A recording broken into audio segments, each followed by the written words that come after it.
All right, we'll go ahead and get started. Need to pray for Miss Glenda. I just talked to Coach. She fell today and broke her hand. They're going to take her. She had to go to Huntsville today, and they just have walked back in the house. So they're going to take her back in 2 weeks to re-examine it. So y'all make sure to keep her in your prayers. If you want to, call him or stop by and just check on them. So I just got off the phone with him. Also, Jaylee is leaving to go on a mission trip Saturday, and we'll be back Saturday. So pray for her and also her mom. Continue to keep them in your prayers. She's going to be great, going to do wonderful things, tell folks about the gospel. So also our VBS, continue to remember that. Also Dana, continue to remember Dana. I talked to her. She's doing a little bit better. Also, continue to keep Lauren in your prayers. Also, our Carpenters for Christ, Andy and Kathy, remember them. Continue to remember Miss Sadie. Also, Alan's mom, she went today for her first chemo treatment. Is she going to Gunnersville? Yeah. The one in Gunnersville. So make sure to keep her in your prayers. I talked to Rayburn this morning. So continue to remember that family, that entire family. Is there anything else, or that we need to announce? I think Tuesday, the SALT seniors. Yes, I got that. Go ahead. We're going to go to the section of the Mennonite farm up there, and I'm sure we'll go eat somewhere. We're going to leave church at 9 a.m. And y'all will eat somewhere, right? Oh yeah. You don't want to bring them back hungry. I'll be preaching Jerry's funeral if you do. So they're going up there to section, and y'all represent the church good to them. Don't go up there and just start. So keep them in your prayers. They're going to be having a good time up there. I got several unspoken prayer requests, so keep that in mind. Anybody else? Okay, so she's improving. Great. Anyone else? And we do have our Vacation Bible School coming up, and we are all signed up. I think we need some stuff, people for registration, but that usually takes care of itself. So keep them. Lucy, I haven't asked about your mom and dad in a while. Are they still doing? The last couple of days been rough. Oh, okay. I had them on my mind, so all right, sure will. Anybody else? Now, we still got folks that's traveling, so I'm going to have my two sweethearts traveling Friday, and they're going down South Florida to Disney, and Danny thinks that's where God's going to set up his millennial kingdom for the 1,000 years, but I don't think that's going to happen. But so they're going to be flying. So Chris Hall don't think that's funny. All right, let's go ahead. All right, if you'll stand with us, page 425.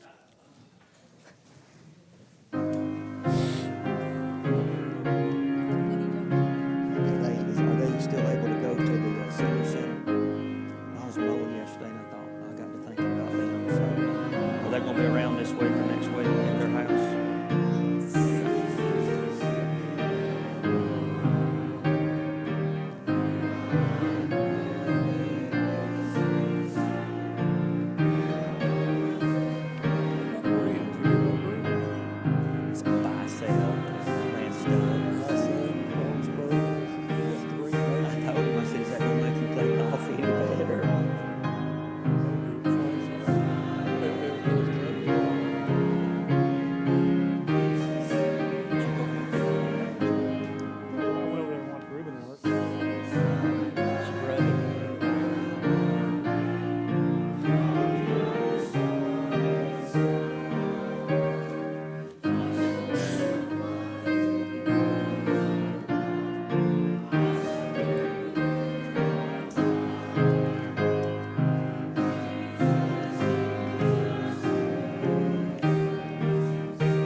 Okay, if you will take your Bibles, turn to the book of Matthew, chapter 24. Matthew chapter 24.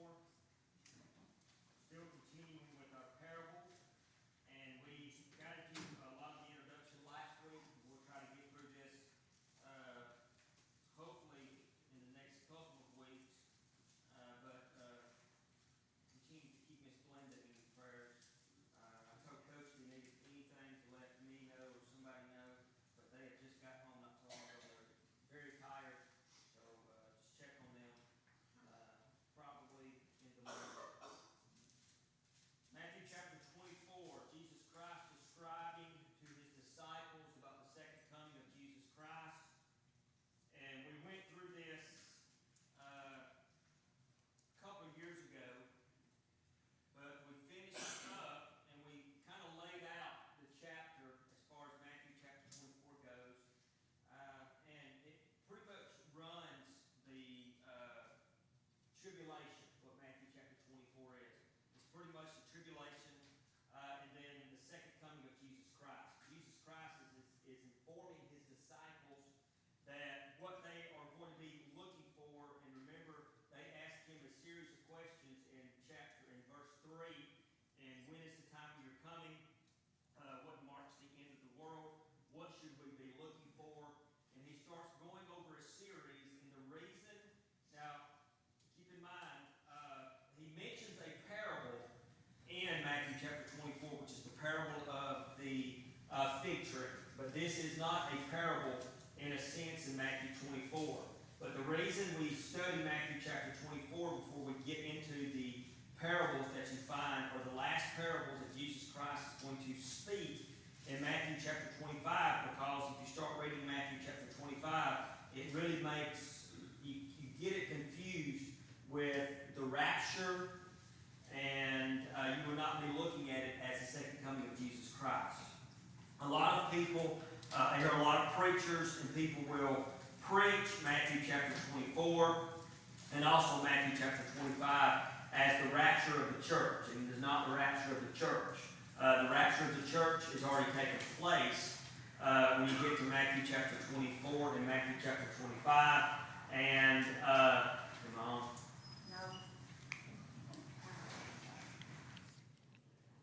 The red dot's on.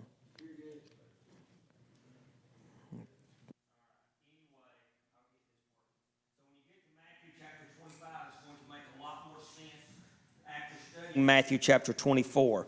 So looking at this, we have already went through, and I kind of gave you a breakdown of what the chapter is. I'm not going to go back through that. But we did learn that the disciples that are listening to this long speech or long sermon or long answer, so to speak, is going to be, according to Mark chapter 13, verses 3, it is not all of the disciples. According to Mark chapter 13, verses 3, it is going to be Peter, James, John, and Andrew. So those four disciples, and I'm sure that they will pass this knowledge along to the other disciples sometime. But right now when Jesus is discussing this, he is discussing it with four individuals. And this is what they would like to call his inner circle. Now, Peter, James, and John are the ones that Jesus Christ depends upon the most. We do not know why Andrew is included unless he was one of the very first disciples that Jesus Christ calls. You remember he calls these four disciples first, Peter, James, John, and Andrew. So more than likely it is because these are the ones that are brothers, and these are the ones that he called at the very beginning of his ministry. It's not saying that the rest of the disciples are not important, but these are the four that is going to hear this, especially John, because John obviously is going to be the one that's going to write the book of Revelations about the end times, and also Peter writes 1st and 2nd Peter, and that also deals with end times. So looking at this, you get to verses 29. So between verses, and Christopher and I was talking about this today, in between verses 4 and when you get to verses 28, you're dealing with the first 3.5 years of the tribulation. And again, I gave you all of those breakdowns, how that will run with the book of Revelations. So the book of Revelations, chapter 6, and then Matthew chapter 24, starting in verses 4, running through verses 14. Those two are going to be identical. They're basically parallel signs or sayings, not only of Jesus Christ, but the ones that John is going to write down. So when you get to, let's get back to verses 21. I skipped ahead just a little bit. Verses 21. You'll notice that he talks about a great tribulation, not just a tribulation. So there is a great tribulation that is going to take place. Again, Matthew chapter 25 is going to make a lot more sense. So when you get to verses 21, he starts talking about a great tribulation. The reason we know that he is not dealing with the rapture of the church in Matthew chapter 24 and also these parables that you find in Matthew chapter 25 is because the church is not going to be involved in the great tribulation. We are going to be up in heaven. We're going to be gone. So that is one of the reasons, something that is evident that we know we are not dealing with the rapture of the church. Also, we know we're not dealing with the rapture of the church because when you get to verses 14, he talks about a gospel that is going to be preached in all the world.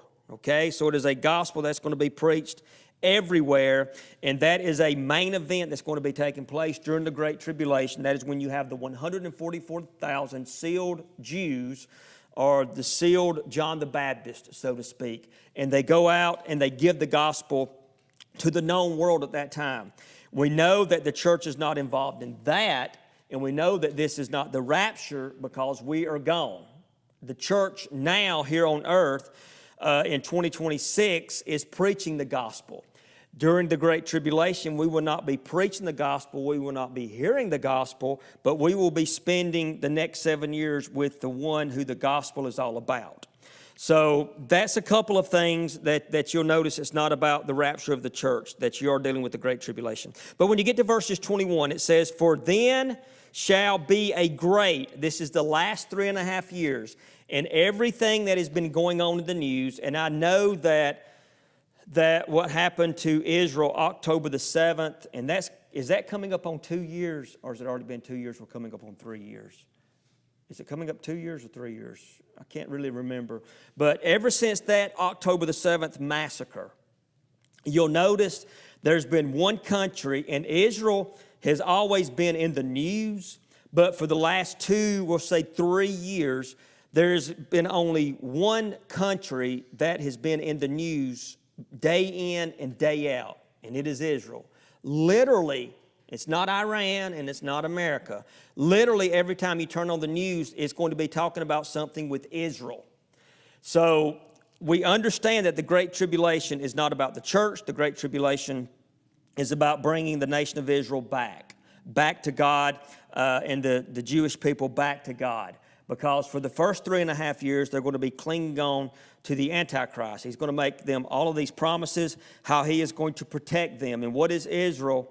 The only thing that they want is peace. Now, and we talked about this last week a little bit, that we are bringing up a generation of people that are anti-Israel, anti-Jew, anti-anything that has to do with Israel. It's all free Palestine, and you've probably seen this on the news.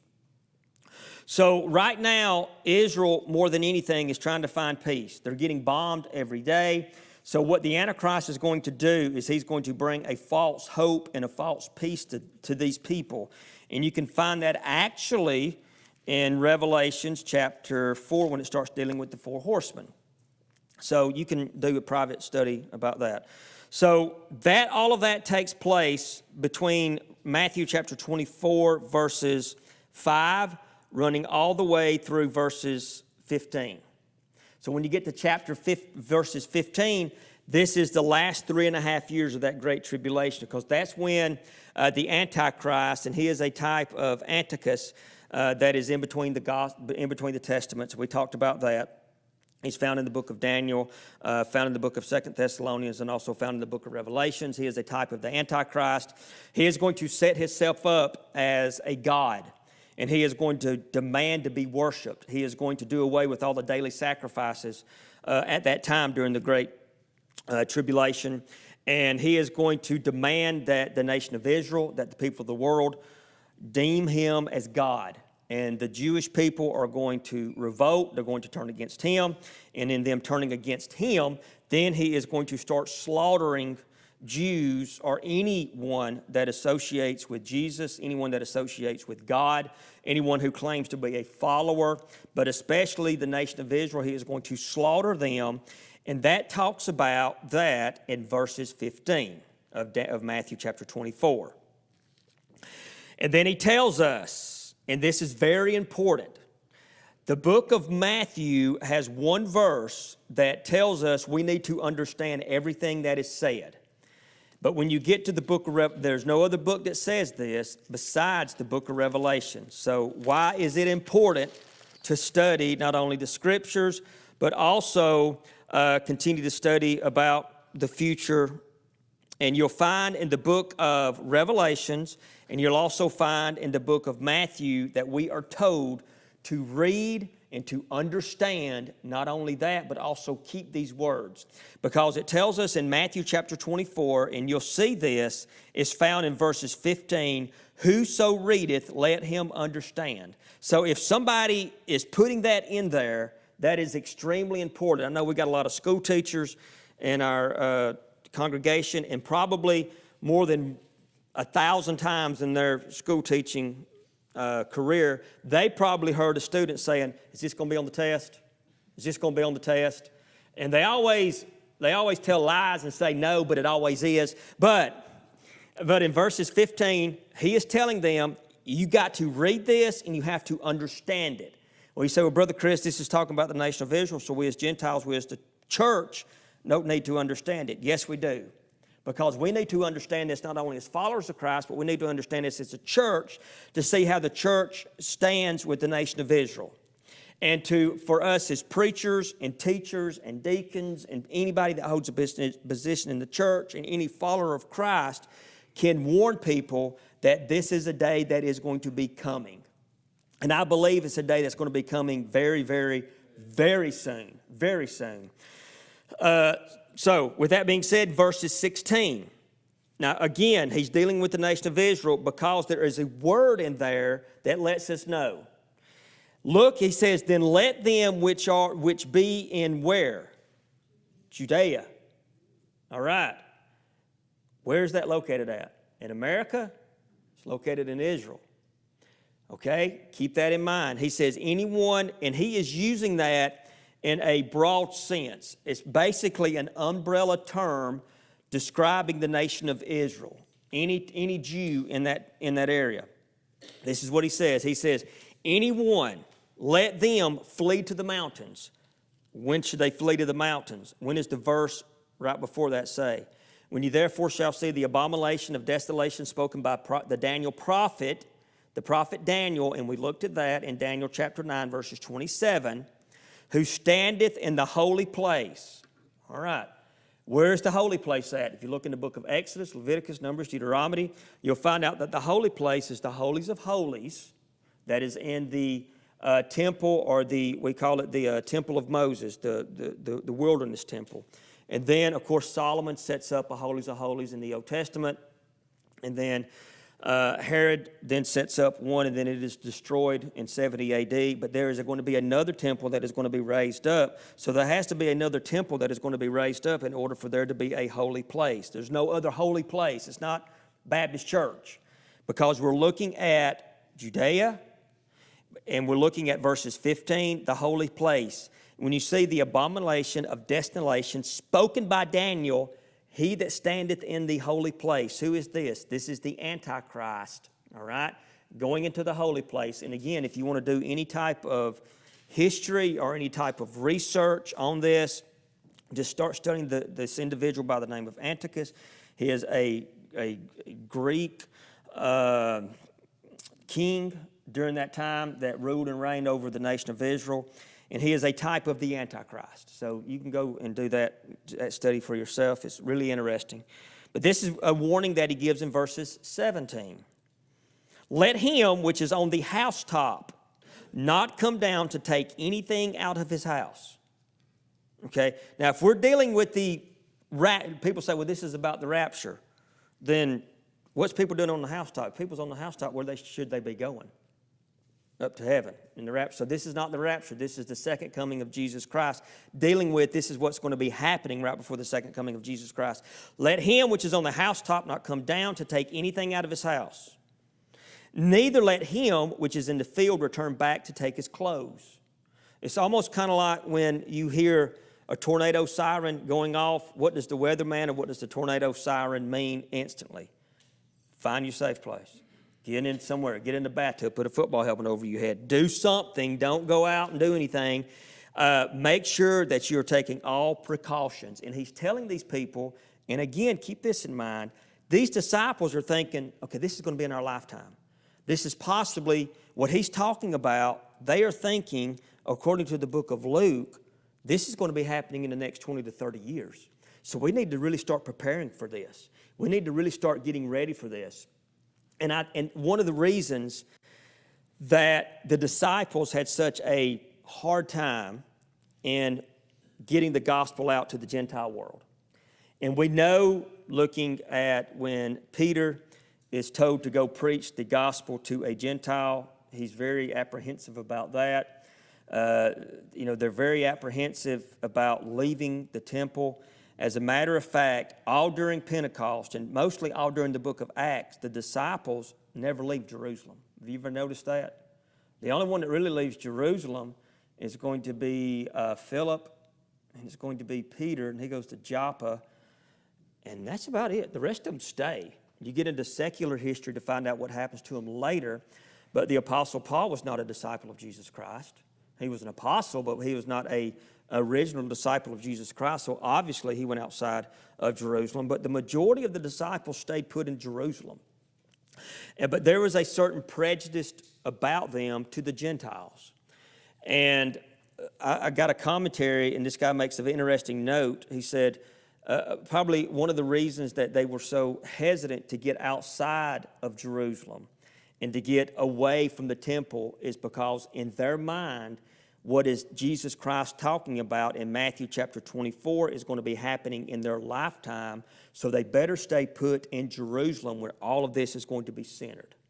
So that's just something to kind of think of. Now in verses 18, okay, flee to the mountains. Verses 17, don't go back and get anything out of your house. Verses 18, don't go back and get any clothes. Verses 19, if you have a child during that time, it's going to be bad. This is the only time he pronounces a woe during this time. You remember right before this, he starts pronouncing the woes on the Pharisees, woe to the Pharisees and to the hypocrites. And the only time he ever does this again is when he is dealing with the second coming of Jesus Christ, or during the tribulation. And he tells us this in verses 19. And this is verses 20. And if you look, verses 16, 17, 18, 19, and 20, is there anything positive about that? In actuality, is he saying anything positive? No. It's going to get rough. It's going to get bad, so you better be prepared. And he says, but pray. This is sad, but pray that your flight be not in winter, neither on the Sabbath day. Okay. Now we know that we know for a fact we are dealing with the nation of Israel, because even to this day, what is the one day, even in May of 2026, the nation of Israel, what is their one day? They don't do anything, the Sabbath. And they're going to hold to that all throughout the Great Tribulation. They're going to hold to that. And he is telling them, I know how you guys feel about the law. And I know how you try to interpret the law. And I know that the law says on the Sabbath, don't do anything. And I know that you guys are going to take that to heart. And I know you are a strong believer in that. And if you are a strong believer in that, I know you're going to abide by it, even though I've taught against it. But I know how you guys are. You're going to abide by it. And I know that it doesn't matter how bad things are going to get. If it happens on the Sabbath, you are so religious and so staunch to the law, you're not even going to do anything on the Sabbath. You're just going to be a sitting duck. So you better make sure it's not in the wintertime, and you better make sure it's not on the Sabbath. Monday through Friday, you're fine, you can run, but on the Sabbath, I know how you guys are thinking. You are going to stay put.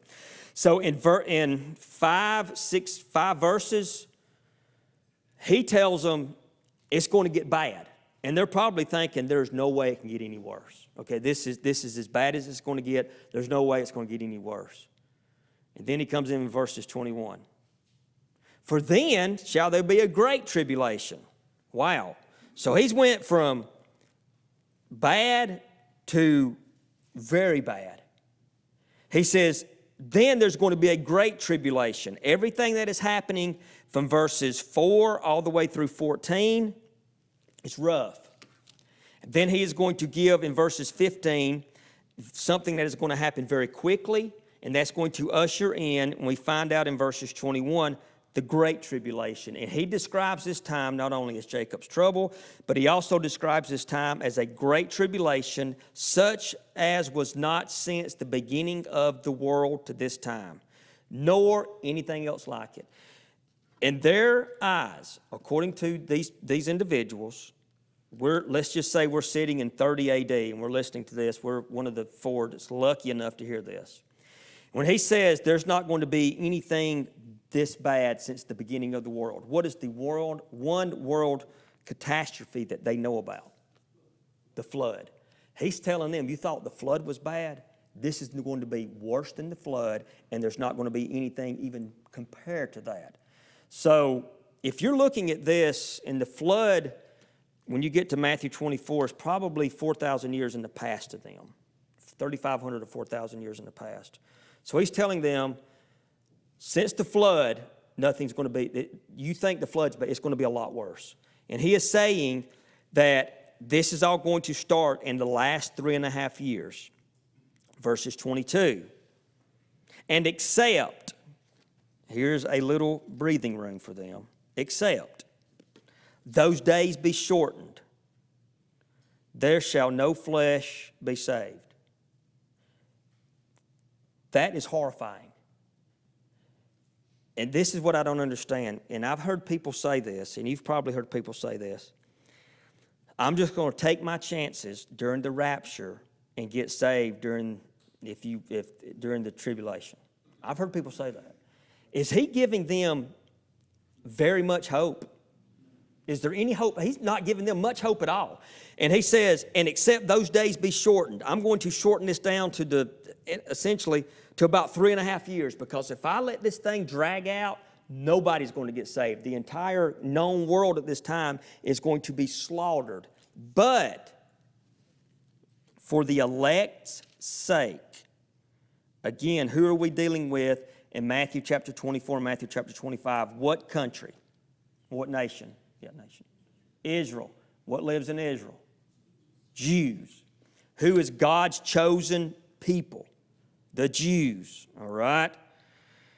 This is dealing, except for the elect's sake, and those days shall be shortened. He is dealing right now with the nation of Israel. They are his apple of his eye. He says, if I let this thing drag on for 15, 20, 30 years, there's not going to be anybody around to even be saved. So he's got to shorten this for their sake. Then, verses 23, I promise we'll get to our parables in a second. Then if any man shall say unto you, lo, here is Christ, or there, believe it not. Now you start getting into verses 24, and in actuality, in verses 24, this has happened during our time. We have had false prophets. We have had people come saying they're Jesus Christ. But there is something different about the false prophets that we have. You always hear about these people that start up these cults, and they claim to be Jesus, and they claim to be God, and all these people follow them, and then it's a disaster. But there's something different about those people and then the people that he is describing in verses 24. Because these people that he is describing in verses 24 is going to be able to do something. They're going to be able to do miracles.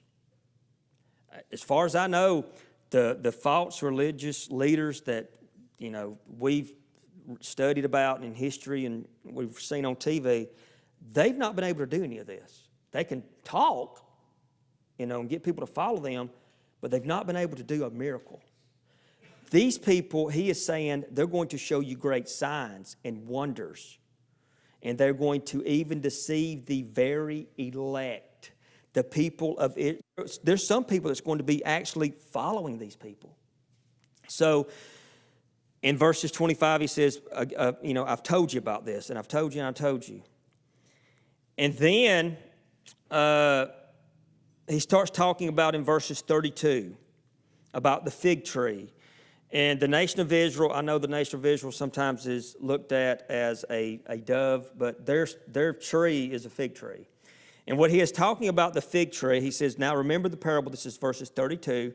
This is the only parable that is going to be inserted in this in chapter 24. Now learn the parable of the fig tree. When the branch is young and tender and putteth forth the leaves, that you know that summer is nigh. He is not saying when the fig trees are blooming, this is all going to happen. He is saying, if you want to know when summertime's coming, if you look at a fig tree and it starts blooming, and even around here, there's one tree, when things start budding, is it the Japanese maple? When you start seeing all those Japanese maples, we always know spring's around the corner, summertime will be here before you know it. He is saying, it's almost like you look at these signs like you look at a fig tree. When you start seeing all of this stuff happening, it's kind of like the fig tree letting you know summer is just around the corner, because it's starting to bloom and it's starting to put on figs, and then you know that summertime's coming. He says everything that I have described to you in verses 5 all the way through verses 14 and even in 15, it's kind of like a fig tree. When you start seeing this happening, but you'll know that he says, when you see, now learn the parable of the fig tree, when his branch is young and tender, ye know that summer is nigh. They are thinking he's using certain terms and certain words to indicate to them, to give them why they are thinking this is going to be in our lifetime, because he keeps saying you, ye.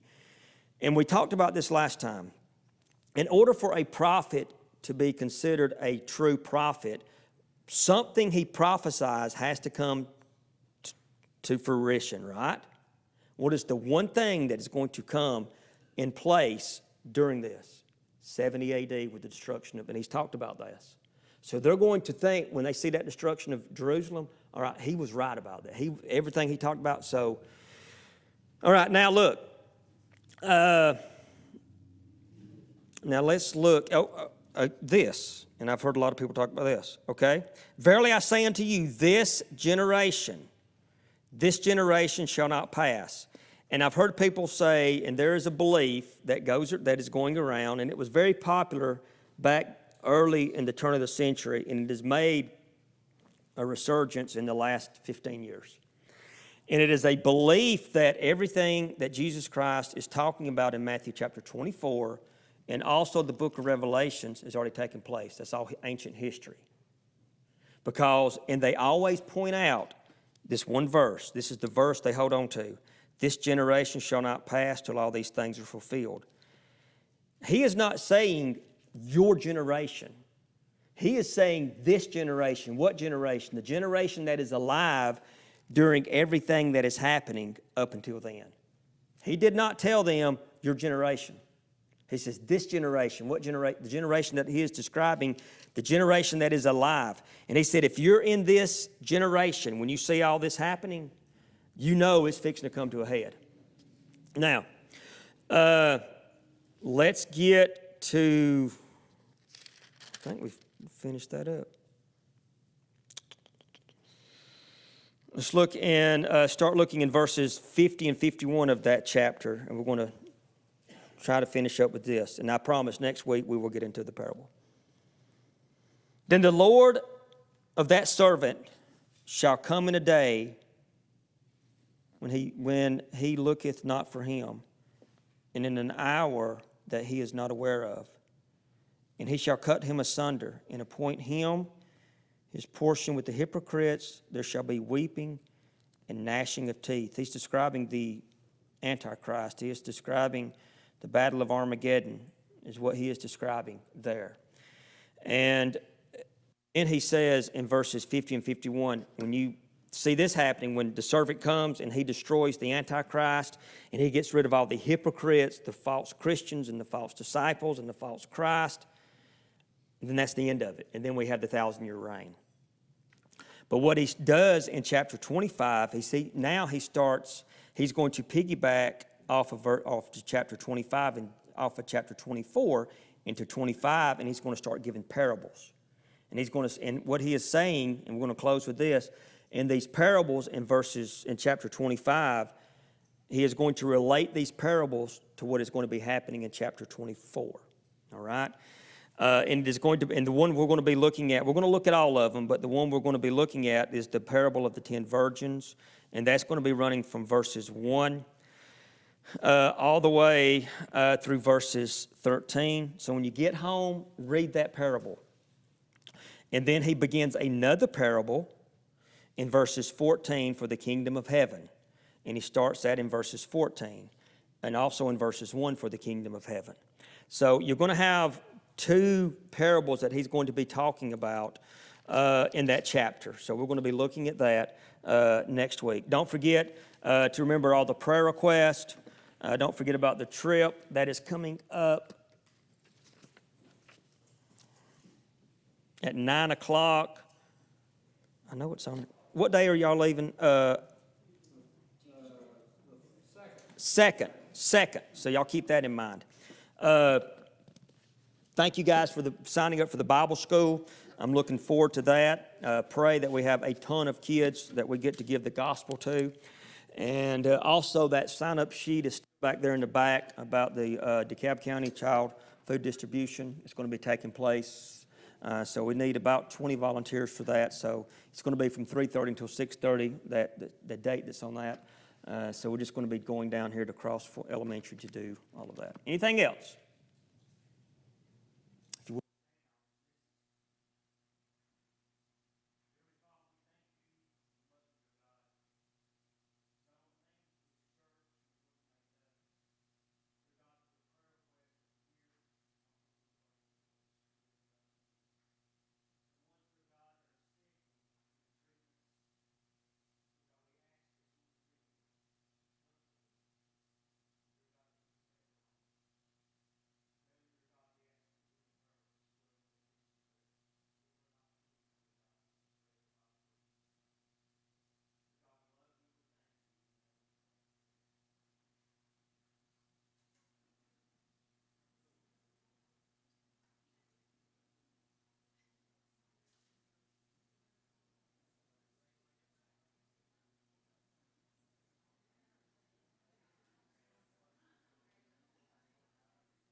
Thank you for all you do. I don't think I thank you enough.